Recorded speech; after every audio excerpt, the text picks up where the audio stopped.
Surviving the Survivor. We bring you the best guests in all of true crime. Don't forget to subscribe and smash that like button. Here's your host, Emmy Award-winning broadcaster, Joel Waldman. Welcome to Surviving the Survivor. This is a midday special. It is Wednesday, December 11th at 1 o'clock p.m. and we are awaiting the start of a press conference on a case that we have not covered before. Joel is not here today because him and Carmela are speaking at the JCC, but we do have Joe Patuto here with us. Thank you so much for being here, Joe. Sure. And as many of you guys are asking in the chat, what is this case about? Joe and I are also just learning about it. So bear with us as we wait for information, but we are going to pop this up here so that you can learn more about this case as we watch the press conference. Looks like it's getting started, so we'll fill you guys in afterwards. On the indictment against the Alexander brothers. I can give you presentment information after the press conference.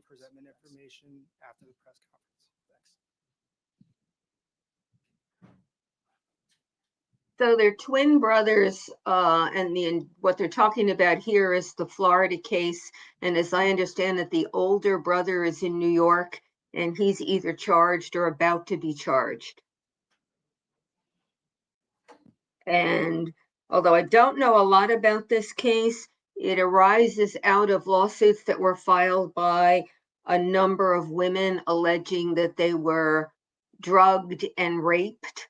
And those civil trials are going on. These brothers are real estate agents. And I just saw something in the Wall Street Journal that since the charges that the women brought in the civil suits, they've lost a lot of her business and a lot of their employees, agents, and executives have left the firm. And so far as I can tell, the real estate agency's name is official. I want to double check that because it seems like an odd name for a real estate agency, but that's what I found. And I'm going to hop in here just because they are local to Miami. So these are three brothers. Two of them have been named so far. They are from the Miami area. If you know Miami, they are from an area called Bal Harbor, which is an incredibly wealthy, prominent neighborhood.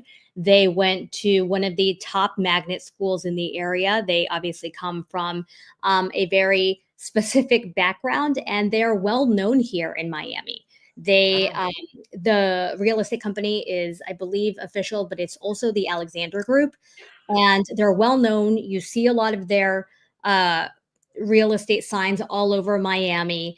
They're involved in a lot of, the high life events here. They're very social. They're part of a very specific Miami scene. They're also part of a very specific New York scene. And that's, all of those big parties. They hang out with celebrities. They're seen often on yachts. So they very much live this glamorous Miami and New York City life. However, we're now finding out that there are these allegations of sexual assault, of rape, and of being drugged by several women, and that this is spanning back 20 years. For some of them, that means they're in high school at that point. So this is obviously, these are allegations right now. So everyone is innocent until proven guilty, but this is obviously very serious. And all of this information is coming out today. And again, two of the brothers in Miami have been arrested.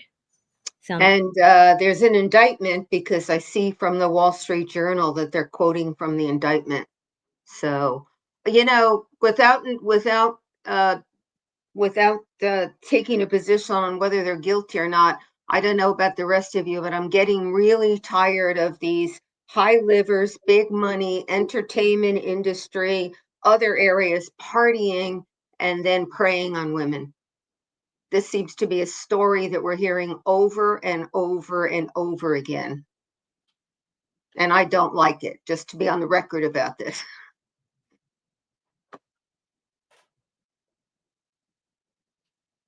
So it looks like some of them are lined up, ready to get started.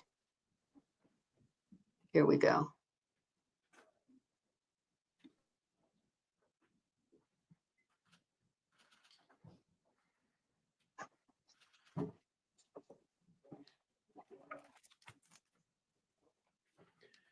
Good afternoon, everyone. My name is Damian Williams, and I'm the U.S. Attorney here in the Southern District of New York.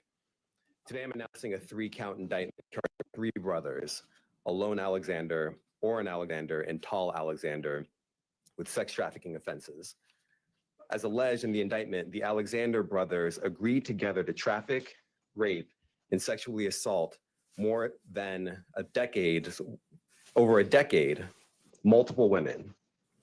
Let me say more about the charged criminal activity. It alleges that between at least 2010 and at least 2021, the Alexander brothers worked together and with others to repeatedly and violently drug, sexually assault, and rape dozens of female victims. The Alexander brothers reside primarily in New York and Miami, and as alleged, Oren and Tal Alexander were real estate agents who focus on ultra-luxury markets. Alone Alexander, who was Oren's twin, was an executive of a private security firm owned and operated by his family. As alleged, the defendants used their wealth and positions to create and facilitate opportunities to sexually assault women. In particular, Oren and Tal Alexander allegedly used their prominent positions in the real estate industry to induce women to come to events and parties. At those parties, and sometimes afterwards, the women were sexually assaulted by one or more of the defendants. As alleged in the indictment, for years, the Alexander brothers, sometimes with others, also arranged domestic and international trips to carry out their sex trafficking scheme. To recruit and induce women to come on the trips, they provided material benefits, things like travel to vacation destinations, luxury accommodations, and access to other high-end experiences. As alleged, the Alexander brothers met their trafficking victims through a variety of means: in person, over social media, on dating apps, and through social connections. At times, they allegedly used their social connections or the guise of starting a relationship to lure women into their orbit. The indictment alleges that after meeting their victims, the Alexander brothers would invite the victims to a vacation property or location. The Alexander brothers and other men they planned the trips with paid for the flights or accommodations for the women on these trips. And at times, the defendants handpicked the women to invite. At other times, they used paid party promoters to source women for them. The indictment also alleges that in advance of these events, the Alexander brothers and others procured drugs that they agreed to provide to the women, including cocaine, mushrooms, and GHB. As we allege, these drugs caused some of the women to be physically unable to fight back or to escape.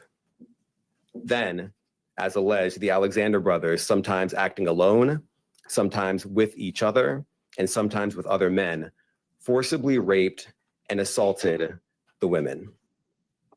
As the indictment alleges, the Alexander brothers' sex trafficking agreement went beyond the planned trips and events. On numerous occasions, one or more of the defendants drugged and raped or sexually assaulted women they encountered by chance at bars, at nightclubs, social events, and dating apps. These assaults allegedly had many of the same hallmarks as the rapes that occurred at group events: isolated locations, drug victims, force, and physical restraint. As of today, law enforcement has interviewed dozens of women who reported being forcibly raped or sexually assaulted by at least one of the Alexander brothers. This conduct, as alleged, was heinous. I stood here several months ago and made clear that this office is firmly committed to prosecuting individuals who exploit and abuse women. I meant what I said. With our law enforcement partners, this office is determined to investigate and prosecute anyone who engages in sex trafficking, no matter how powerful or wealthy or famous you may be. And let me add this: we are not done. I encourage anyone with information about this case to come forward and to do so quickly. You can call 212-384-2700. You can also email at alexander-case@fbi.gov. I want to thank our partners at the FBI NYPD Child Exploitation and Human Trafficking Task Force here in New York and FBI Miami, who have worked extraordinarily hard to ensure that justice was done in this case. I'm proud to work alongside you. I also want to thank the Miami-Dade County State's Attorney's Office and the Miami Beach Police Department for their invaluable assistance and coordination on today's arrest. And I want to thank the outstanding career prosecutors from my office who are handling this case: Kaya Arroyo, Elizabeth Espinosa, and Andrew Jones. and their supervisors, Jackie Kelly and Jamie Bagleiter, the chiefs of the Civil Rights Unit in our criminal division. Now I'm going to turn the podium over to FBI Assistant Director in Charge, James Dennehy.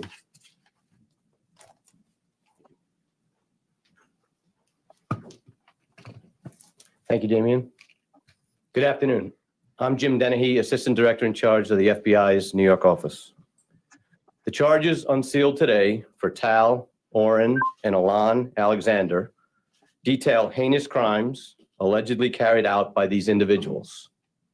The Alexander brothers allegedly conspired to prey on innocent women, coercing them into engaging in sexual acts.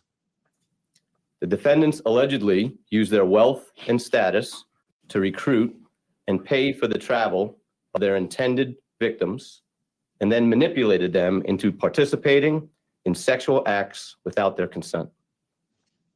The FBI's investigations into these types of cases are only possible because of the bravery victims show in coming forward.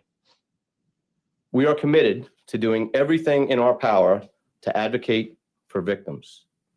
The FBI has dedicated professionals ready to support them.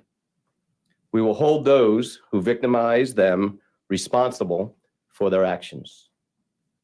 If you or someone you know is a victim in this case, the number to call is 1-800-CALL-FBI or email us at alexander-case@fbi.gov.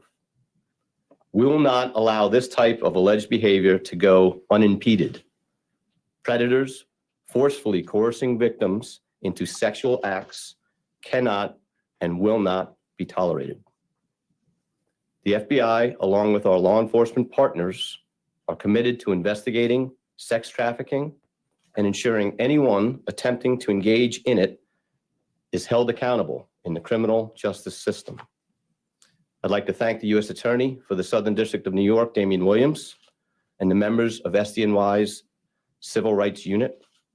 I'd also like to thank the NYPD's Detective Bureau and its Specialty Enforcement Division and Special Victims Division, Human Trafficking Unit, and the FBI Miami Field Office.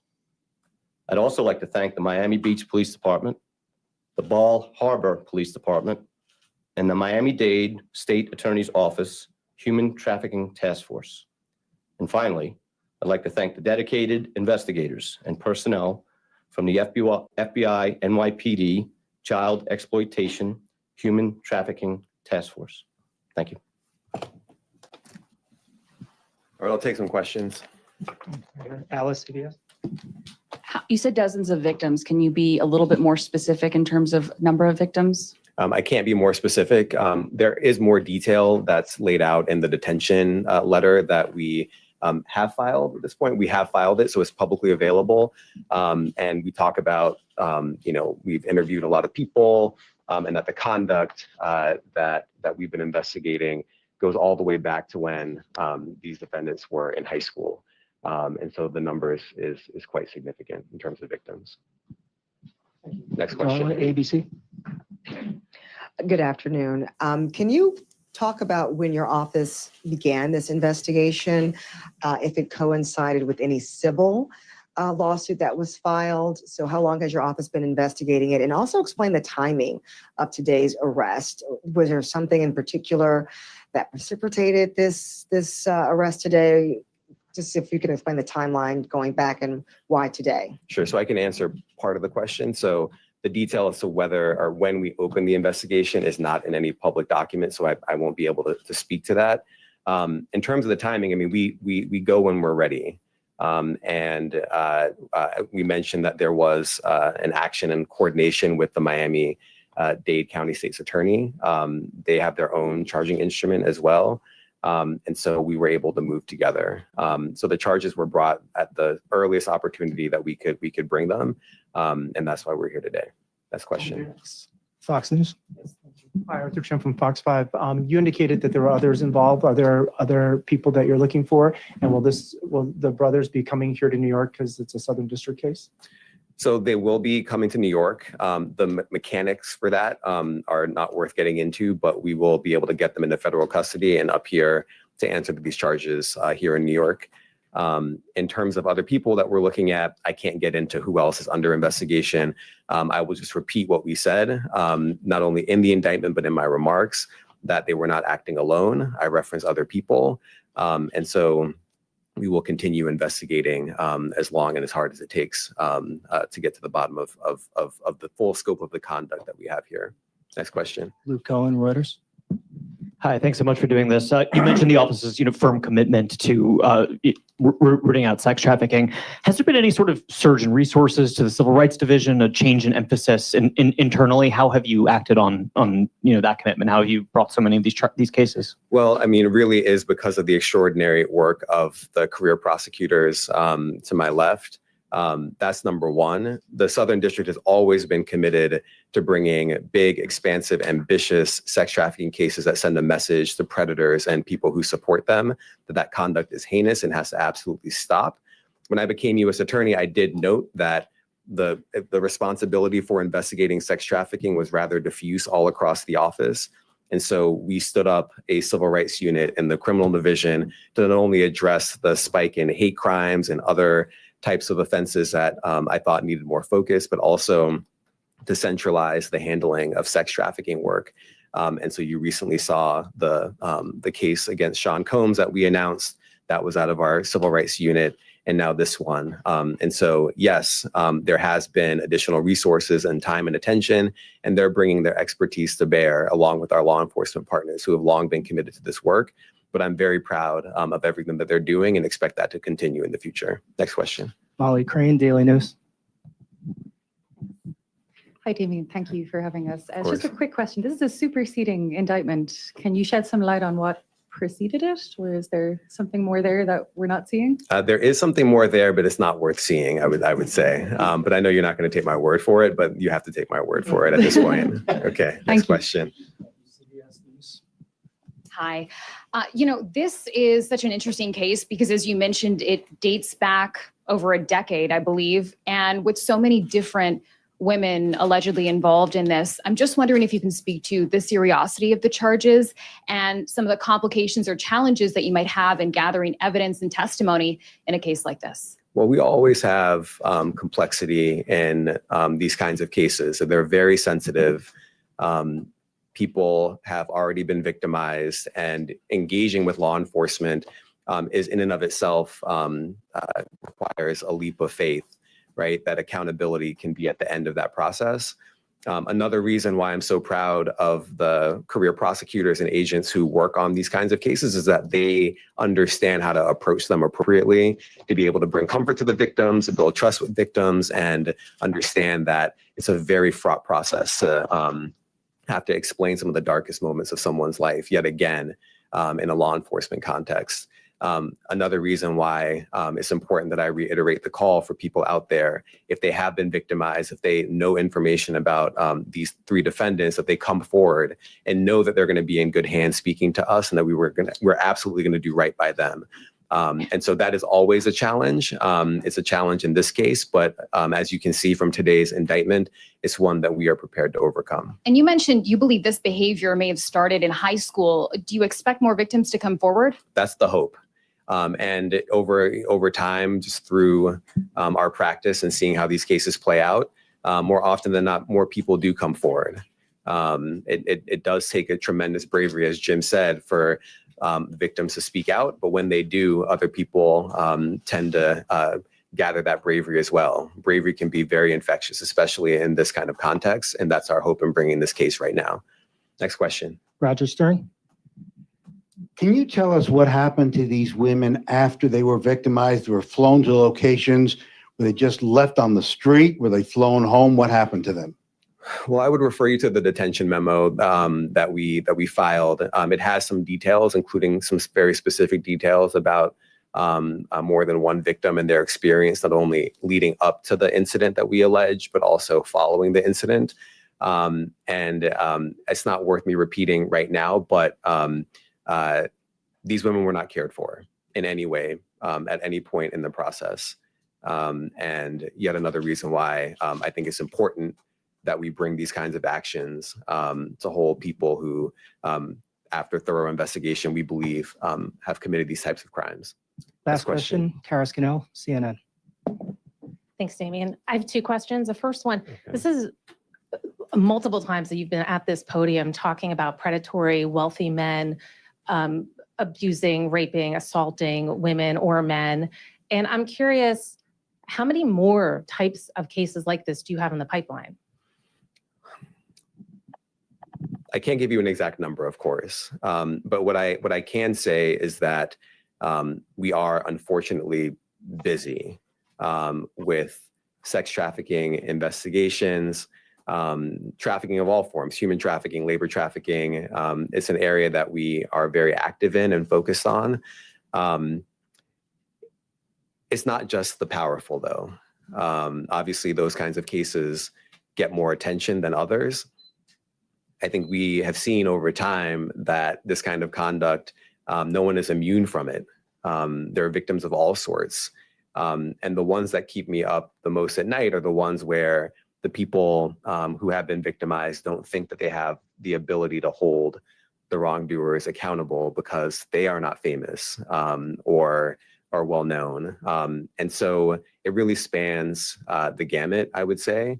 And it's another reason why we're committed to this work, to make sure that someone is looking out for these people and that people who are out there, whether they're rich and famous or not, know that on the other side of this conduct, if there are people like the FBI and the NYPD and the Southern District of New York Civil Rights Unit out there working it, there will be accountability. Even if it takes a little bit of time, there will be accountability. Thank you, everyone. One last question. Oh, sorry, go ahead. Are you guys involved in the investigation of Luigi Mangione?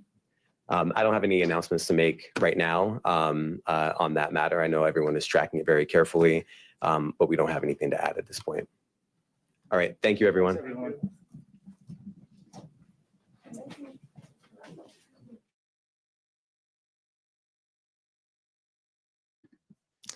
All right, so that was the press conference there, and obviously we're still learning about this case as you guys are. Joe, what are your thoughts initially? Well, as I said, I'm getting really tired and really distraught over the number of these cases of, at least alleged right now, but of the rich and powerful just preying after women. I mean, we've got the New York has the Combs case going on now. Before that was Epstein. You can talk about people like Weinstein going one after a time. I thought from the way the U.S. attorney, because I haven't seen any documents, I tried to just check now to see if the detention memo is online somewhere, and I couldn't find it quickly. But the way he phrased it, which was they agreed to, and then he listed the crimes, that rings in terms of conspiracy, which at the federal level often is a RICO claim, the Racketeering Influence Corrupt Practices Act. But they talked about forcible sexual assault, so they're not. This is about as serious as you can get. It's not a he said, she said. It's not a misunderstanding about what happened. They talked about drugging women and then preying on them, luring them to travel with the inducement of you're going to be going to a fancy party and then getting there and being raped. They talked about not just the brothers singly or all three together, but involving other men in the acts. They talked about some of these other men paying for some of the trips that the women were taken on. My guess is we may well see more names in terms of the perpetrators. And prosecutions like this, once victims in these situations see that law enforcement is taking them seriously and going after them, will bring forth more prosecutions. And of course, they're asking for other victims. They're asking for witnesses. I thought the U.S. attorney was a little more ominous in the way he put it than the FBI director who was there, because he talked about, and see if I can find, we are not done. And if you have information, come forward and come forward quickly. which sounds as though what he's saying is you come forward on your own. If we find you, the consequences to you are going to be severe. So those are my, I guess, my initial thoughts.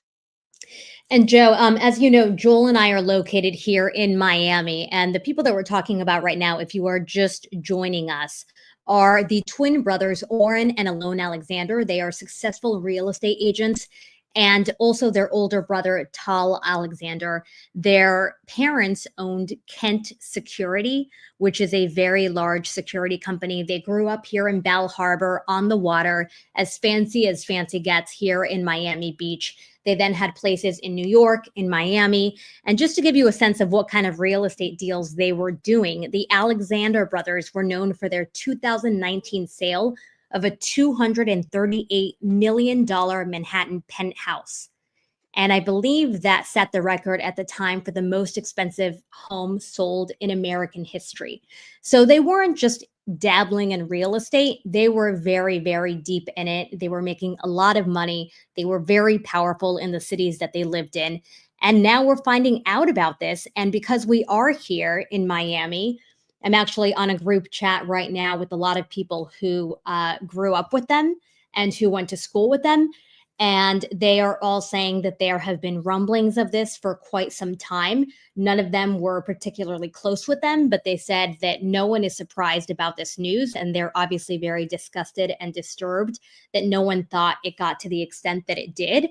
They just, in the chat, are calling him, they're calling them jerks, and said that a lot of this is very on brand for who they thought they were, but they're obviously, heartbroken to hear about all of the victims. And according to the New York Times, they say that they've spoken to at least 10 different women who have claimed to be essayed by these brothers, and said that they were drugged and coerced and, tricked into being into these situations that they clearly, oftentimes said no, tried to get out of it, but because of the drugging, it was too late.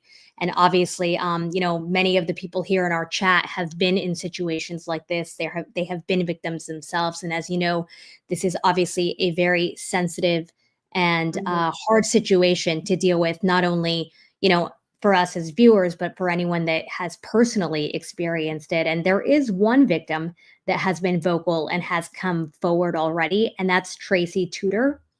Now, Tracy is a top broker out of Beverly Hills, and she is also the reality TV star from $1 Million Listing Los Angeles. And she says, I am still struggling to remember the details. Staying silent for so long has been damaging on many levels, and remembering now what happened feels debilitating. Well, All right, certainly if you're being drugged, your ability to remember is going to be affected by it.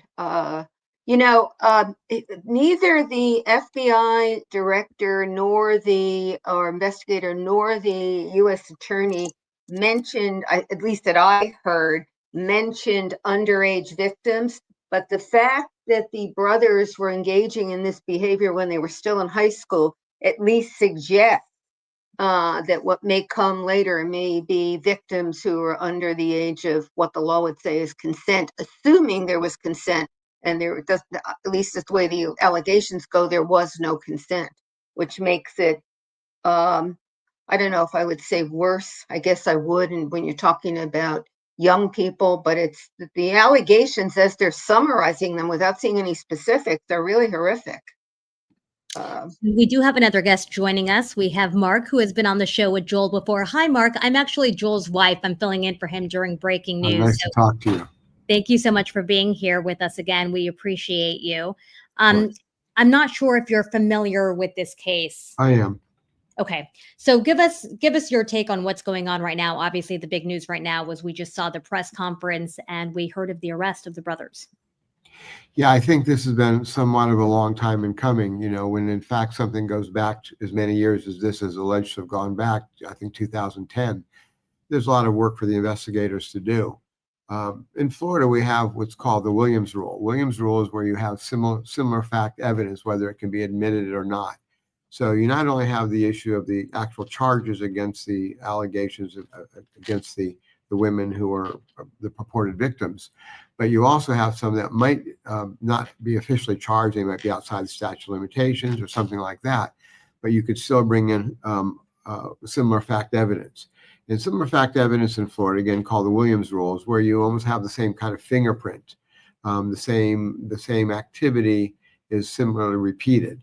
You can't bring in if somebody's accused of stealing a car, you can't bring them in the fact that they beat up somebody in the past.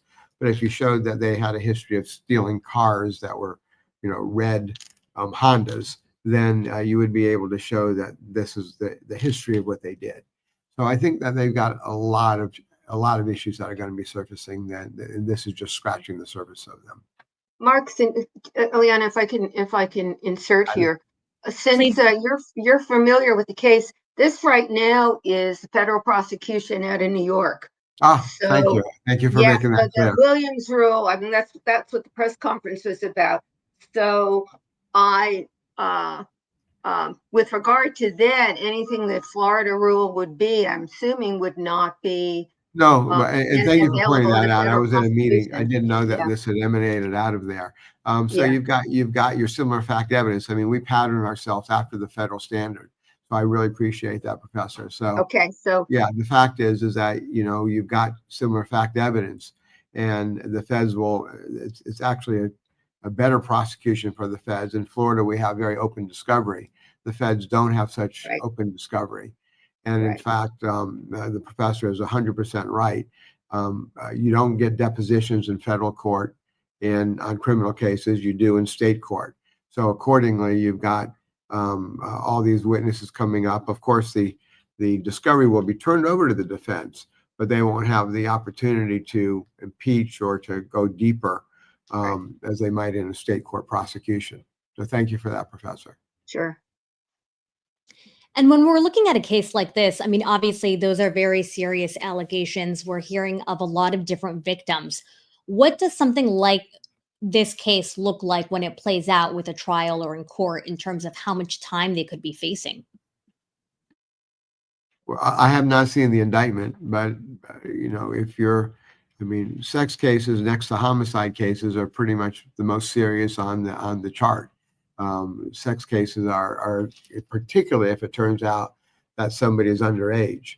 And I have not seen the indictment, but if in fact they were, there's allegations of sex trafficking or anything else like that, then you are facing, the penalties are very severe. And also, I haven't seen the indictment either. There's nothing. They said that a detention memo is now public record, but I wasn't able to find it as I was sitting here. But the U.S. attorney described it as sex trafficking, forceful sexual assault. He talked about agreement too, which sounds as though it might be a RICO charge in there.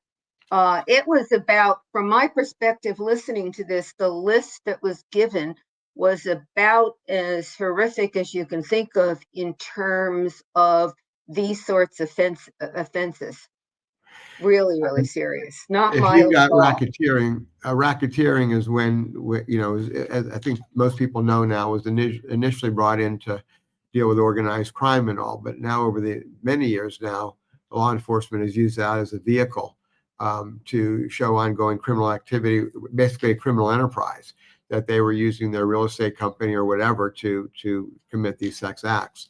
So I've seen it overplayed. A lot of times what the prosecution often has to worry about is that I can't tell you how many cases that actually we've won over the years because of overcharging by the prosecution, where it becomes so confusing and then the juries lock on to certain issues which are more difficult to prove. I don't know if that's the circumstance here, but it's something that prosecutors always need to be aware of. Sometimes they get all excited about, as they're putting a case together, bringing the maximum charges. But you want to make sure that you're in there to win it. And so without seeing the indictment from either I or the professor, we can just tell you that the nature of the charges are extreme. Right.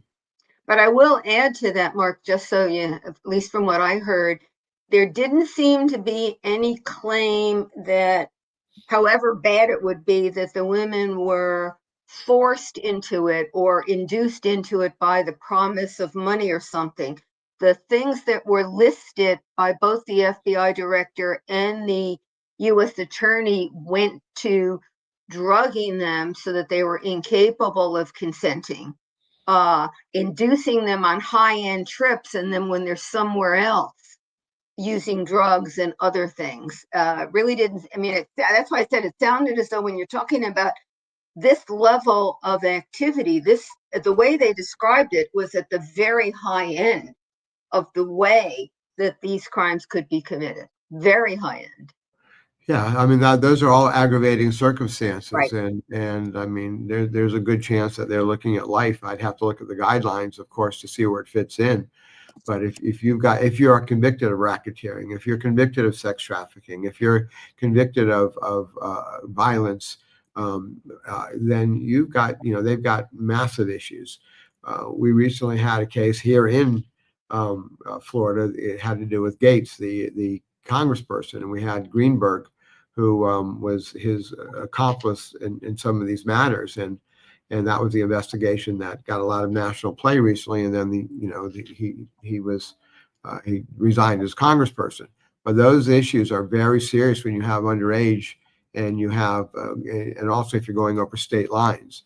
So again, without looking at the indictment, we're just kind of speculating about what some of this is. But all those are aggravating circumstances that. And I will tell you, though, that in the typical case of, I'll call it date rape, which I hate using the term because it's really so much more than that. But in typical date rape, whenever I've lectured or taught or mentored or had cases on both sides, there are more injustices in that area than any other area of criminal in the criminal code. When you have more innocent people who are falsely accused and more guilty people who get off, who are acquitted, than any other type of case, because there's often a he said, she said, or whatever, each against the other.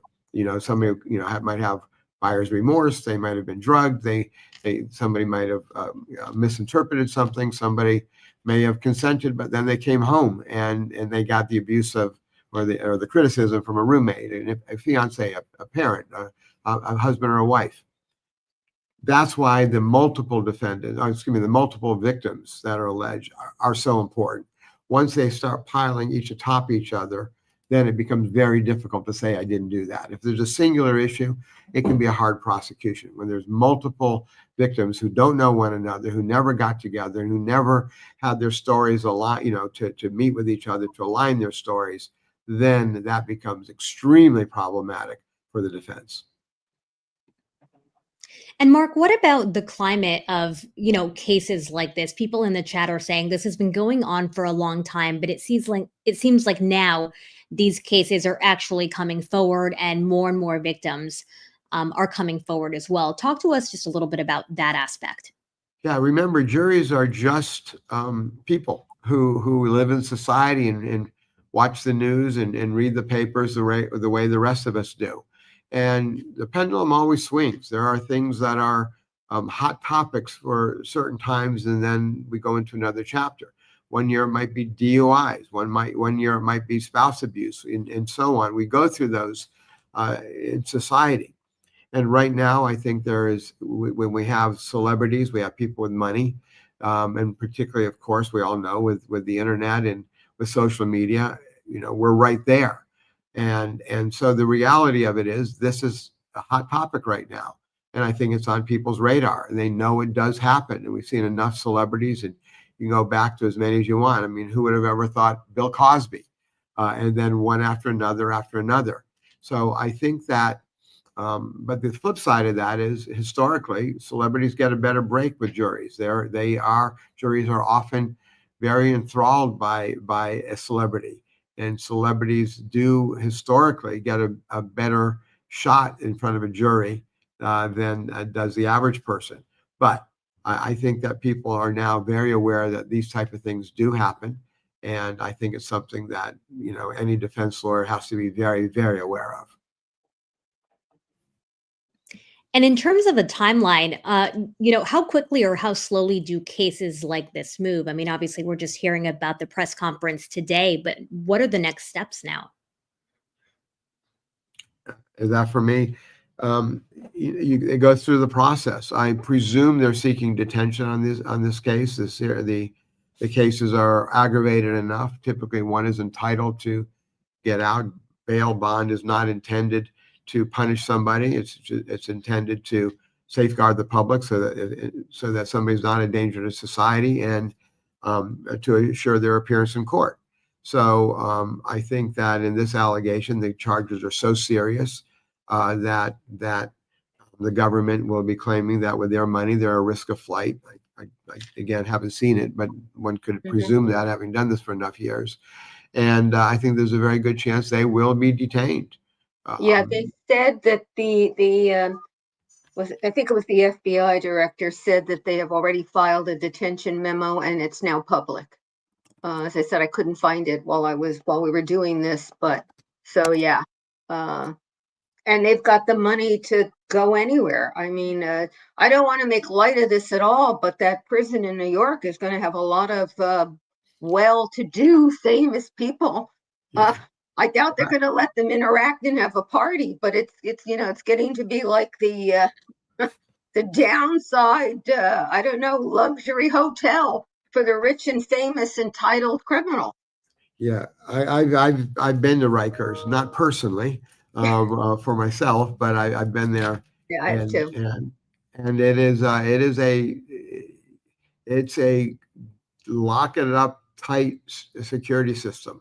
Rikers is Rikers, and if that's where they're going, they're not going anywhere unless a judge gives them a release on bond or bail. You're entitled to a hearing pretty much immediately within 24 hours. And it's called a detention hearing. If you're asking for detention, then each side can ask for a few days to prepare for a subsequent hearing. In this case, I would imagine that the lawyers would make a cursory attempt to say, Judge, he's entitled to bond. However, the prosecution, the government is going to say, no, we're asking for detention. That automatically puts it forward for a few days, and then they'll have a hearing. The defense could likely use that. You want to put your best case. It'll go before a magistrate, and the magistrate will hear the arguments and make a recommendation to the judge that will ultimately be assigned the case. And if I were the defense lawyers in that case, I'd let the client sit in jail for a few days and get all my witnesses together. I would come up with all the as much money as we could to be able to secure a solid bond, have people signing on it that were close to the young men, so that they would help ensure their appearance. They're going to automatically surrender their passports, but ankle monitors and matters such as that, so that they could be monitored. Everything humanly possible to give the court the best assurance that they're going to appear in court. Didn't help Sean Unlikely there'll be Combs, any of that will be enough. But I would take those days to put together the best case possible and not just the quickest case possible. I'm sorry, Professor. I think I said it didn't help Sean Combs any to hit every one of the boxes you mentioned. And the allegation is that they were not only crossing state lines, but they were doing international trips. They've got the money. I can't imagine that anybody's going to think they are not a significant flight risk here. So I think it would be, I was going to say uphill battle, but I would, I guess, be exceptionally surprised. I agree entirely. If they were let out. Yeah. But knowing going in, and one's got to believe they brought in, top level defense lawyers, that the lawyers know that they've got that uphill battle going in, and it's better to take those few extra days to put your best case together. Well, I agree. You want to do your best case, clearly. Right. Yeah, clearly. And, what interests me about all of this, is these are people with, money that they could just have a bonfire with the money they have. This type really risky behavior that they don't have to engage in. They don't have to drug and violently assault women. It's just extraordinary to me. I mean, it seems to be the risk as much as anything else that attracts them to it.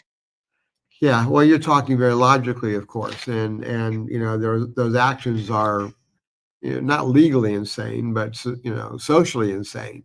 and you really can't have a sane conversation with an insane person.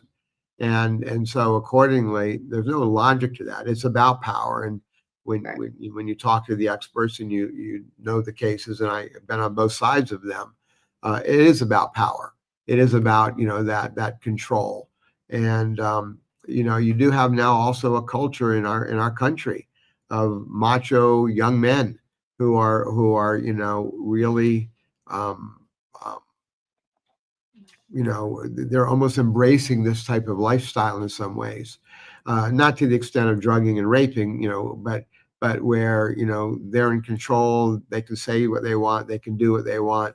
Money is the key to all all things, including women. And so I'm seeing it more and more, and I think that we're people are believing that they're impervious and they're invincible, especially young men. Yeah. And for those who are just joining us now, just letting you know, we did air the press conference at the beginning of this live stream. So if you missed it, you can go back and replay.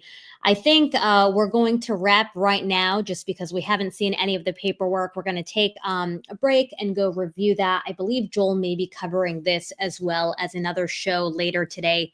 But I did want to thank both Joe and Mark for hopping on very quickly to cover this breaking news with us, and also for sharing your insight. We appreciate both of you guys. Any other final comments? No, interested in seeing the paperwork, and then we can really respond a bit better. I was in another meeting, so I'm glad I was able to join you. So thank you, As and am thank you, I. Professor, for Really wanted. Thank you. Thank for you. filling in the blanks when I came Yeah. on. So I appreciate that.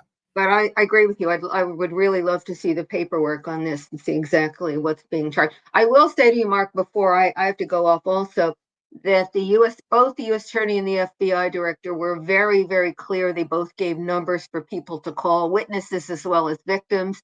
And I thought the U.S. Attorney was giving a at least quiet warning that anybody who has information or may have been involved had better get in touch with them now, because if they found out about them, independent of them coming forward, that there were going to be consequences. He didn't say this directly as I did, but that's what I read, or that's what I heard from what he said and how he phrased it. Thank you for that. It actually makes me think about one thing, if I may, and that is many times people are saying, well, why did you delay coming out? The women must be questionable because they took so long to come out. And we now know more and more through psychologists and social studies and everything else that not everybody reacts the same. There's a lot of shame often based with a lot of people who are victims. Somehow they put the blame on themselves. They allowed themselves in their heads to be in a situation where they got drugged, or they were got involved with in a party or a place where on second thought, they shouldn't have been there from their perspective. And so accordingly, we find that once though that dam starts having a leak, then there's an outpouring. And so I think that you're going to see more and more women coming forward. Yes, there can be a financial element. Some people and they can hurt everybody else. The true victims, they can come out and say, they're looking for money, they're looking for a payday, when they might have had a legitimate date or slept with the accused. But the vast majority, they didn't want it out. They just had to learn deal with it as a life lesson. But now when they're seeing that you've got people that are accused by many others, I think you'll see more and more women coming out because there is strength in numbers. And when they know there's other people there supporting them, then they feel stronger about it and they're emboldened and empowered. So it's tough. When you talk to these survivors, it's tough. Yeah, it definitely is. And we thank again, Joe and Mark, for both being here. And thank you to all of STS Nation, especially all of those who are victims themselves. And this story obviously hits home for them. Thank you guys for being here. We appreciate you guys. And we realize this is a very sensitive subject for many of you. All right, that's it for the show today. Thank you, everyone. Please remember to hit like and subscribe, and we will catch you guys all later. Thank you so much. Thank you.